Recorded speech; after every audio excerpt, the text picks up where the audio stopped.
뉴스야 시작합니다. 정치부 최지연 기자 나와 있습니다. 첫 번째 물음표 볼까요? 네, 첫 번째 물음표는 이재명 저격한 정봉주입니다. 민주당 전당대회 얘기인데 최고위원 후보의 선거에 출마한 정봉주 후보가 한 최근 발언이 논란이 됐죠. 네, 맞습니다. 이 지난 광주 경선대회 직후에 사석에서 일부 인사들과 나눈 대화가 공개돼서 논란입니다. 이재명 전 대표에 대해서 조그만 비판도 참지 못한다. 제왕적 권한의 표본이 윤석열 대통령인데 이 전 대표도 그런 식이면 대통령 못 된다. 이런 말들을 했다는 겁니다. 취재해보니까요. 자신이 최고위원이 된다면 이재명 전 대표 눈치 안 보고 세게 들이받을 것이다. 이 전 대표는 나를 밟고 가야 할 것이다. 이런 말까지도 했다고 합니다. 예. 아니 근데 이 전 대표 지지자들이 가만히 있지 않았겠는데요? 네, 맞습니다. 이 당원 게시판을 살펴봤더니요. 이제 정 후보 아웃이다. 한 표도 주지 말자. 사퇴를 바란다. 이런 글들이 쏟아졌습니다. 논란이 커지니까 정 후보 해당 발언을 언급한 인사에게 난감하다. 이런 이야기를 했다고 하는데요. 문자 폭탄을 쏟아내는 지지자들을 향해서는 이재명 시대를 앞당기겠다고 했던 본인의 과거 인터뷰를 문자 답장으로 일일이 보내고 있다고 합니다. 정 후보는 내일 기자회견도 예고했는데 본의와는 달랐다. 이런 취지로 해명할 걸로 보입니다. 다만 당사자인 이재명 전 대표는 현재까지 직접적인 언급은 피하고 있습니다. 사물을 보는 시각은 다양하니까 입장은 또 다양할 수 있는 것이고 그런가 보다 하고 있습니다.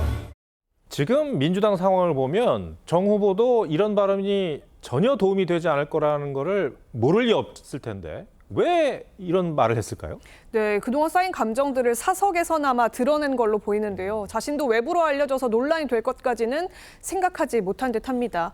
정 후보는 지난 총선 공천 과정에서 소위 목함질의 막말 논란으로 지도부로 인해 공천이 취소된 바가 있죠. 또 앞서 이재명 전 대표 지지자들에 대한 불만도 에둘러서 드러낸 바가 있었습니다. 무죄 판결이란 사건을 여전히 사실인 양 퍼뜨리고 민주당을 해치는 사람으로 악의적으로 비난하는 것은 너무 많이 아픕니다.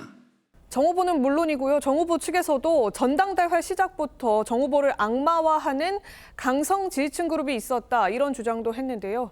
이재명 전 대표의 의중이 이런 움직임에 반영이 된 게 아니냐 의심을 하는 듯합니다.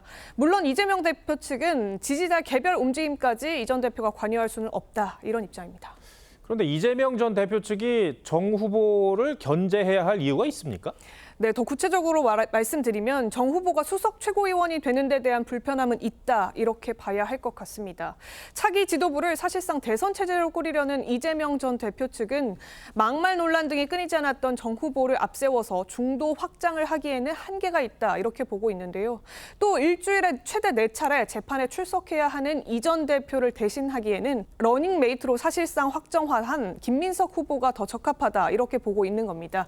그래도 정 후보가 대표적인 강경파인데 대여 공세 측면에서는 좀 필요한 존재 아닐까요? 네, 맞습니다. 이 최고위원 후보 가운데 가장 먼저 윤석열 대통령 탄핵을 공개적으로 꺼냈고요.